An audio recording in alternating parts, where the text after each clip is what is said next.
Hello everyone. तो जैसा कि मैंने आपसे कहा था कि एमयू का सिलेबस अगर आपको चेक करना है क्लास 11th एंट्रेंस का बच्चों, तो आप यहाँ पे amucontrolexamination.com इस पे आपको क्लिक करना है। वही सेम चीज़ है। और जैसे आप इस पर क्लिक करोगे,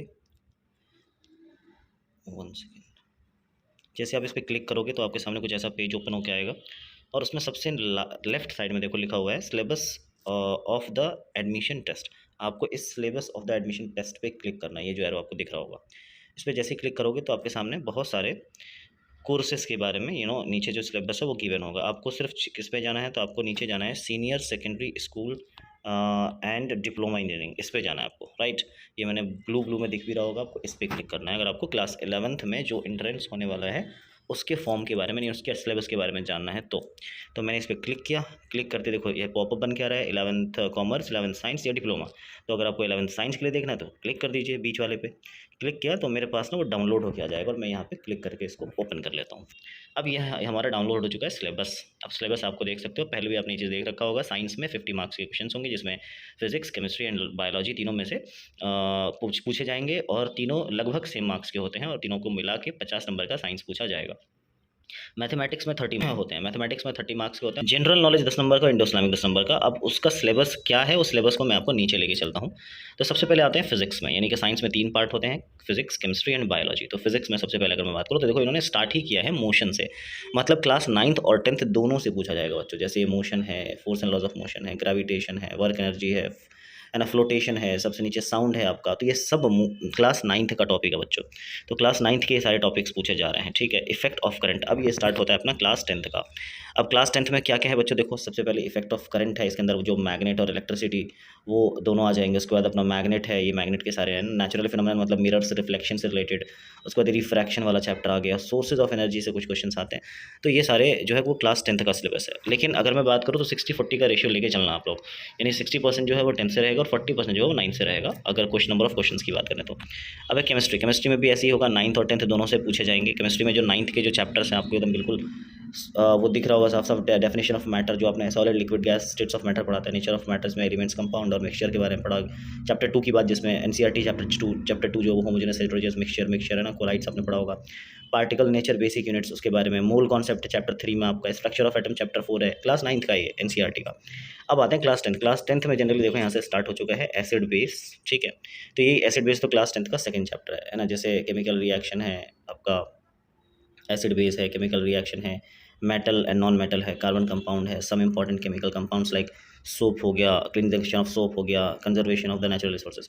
ये सारा टॉपिक 10th के हैं। तो ये टॉपिक जनरली आपके मिल जाएंगे 10th। एनसीईआरटी पढ़ लोगे तो भी सफिशिएंट है बच्चों।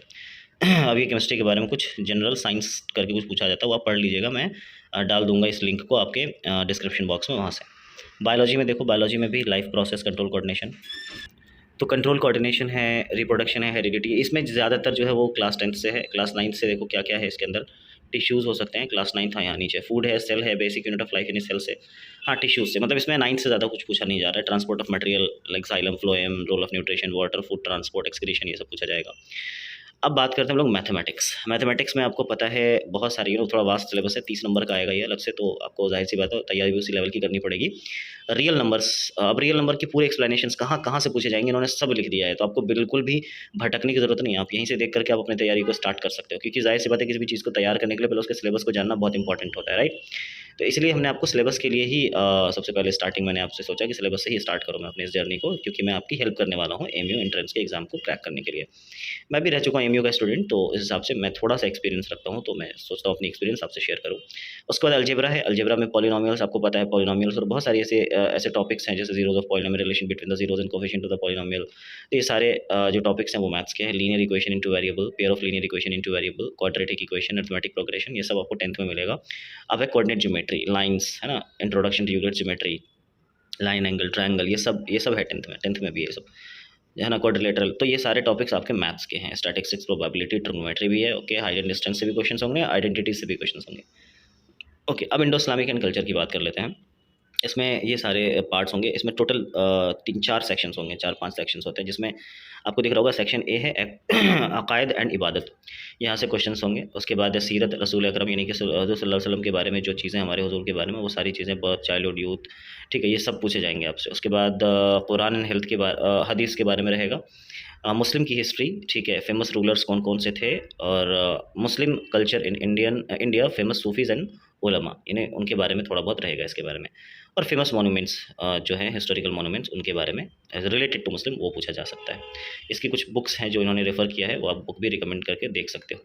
जनरल नॉलेज की जहाँ बात करें, जनरल नॉलेज में बस ये 5 6 टॉपिक है जहाँ से पूछा जाएगा। Games and sports, basic geography, Indian polity, awards and honours, books and authors and current affairs. मैं आपसे एक सजेशन दूंगा मैं आपको, जनरल नॉलेज पे अपनी ज़्यादा टाइम वेस्ट मत कीजिएगा, बिकॉज जनरल नॉलेज आपको पता है कि जितना भी पढ़ेंगे आपके लिए कम है। तो आप को जो इसमें से जो पॉइंट्स लगता है जो आपके लिए ईजी है पढ़ना और आपको कम टाइम लगेगा और जिसमें आपका इंटरेस्ट है, आप उसी को पढ़ के जाइए तो ज़्यादा हेल्पफुल हो जाएगा। जनरल नॉलेज से ज़्यादा नहीं, आप अगर 10 में से 5 6 नंबर भी आप कर लेते हैं तो दैट्स इनफ आपके मार्क्स को गेन करने के लिए। ज़्यादा करते हैं तो अच्छी बात है। तो ये था सिलेबस बच्चों, क्लास 11th एएमयू एंट्रेंस का।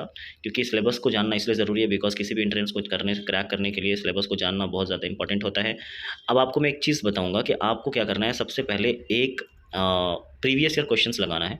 प्रीवियस ईयर क्वेश्चंस एएमयू की वेबसाइट्स पे भी, मतलब एएमयू के अलग अलग वेबसाइट्स हैं, उन्होंने काफ़ी लोगों ने वेबसाइट पे भी डाल रखा है।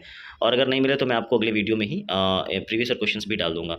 डिस्क्रिप्शन बॉक्स पे भी एक बार आप चेक कर लीजिएगा, मे भी मैं वहीं डाल दूंगा। तो इससे क्या होगा कि आपको पता चल जाएगा 1 साल का क्वेश्चन पेपर करके कि आप कहाँ लाई कर रहे हो। मतलब अपने आप को चेक कर पाओगे आप कि मुझे किस जोन में कितनी तैयारी करनी है, किस सब्जेक्ट में, किस चैप्टर में, किस टॉपिक्स को मुझे कितना ज़्यादा कवर करना है, अच्छे से स्ट्रॉन्ग करना है। आज के लिए इतना ही रखते हैं, मिलते हैं नेक्स्ट वीडियो में। थैंक यू सो मच, आपकी जर्नी में मेरा साथ बना रहेगा। Thank you so much, thanks a lot, bye bye, take care.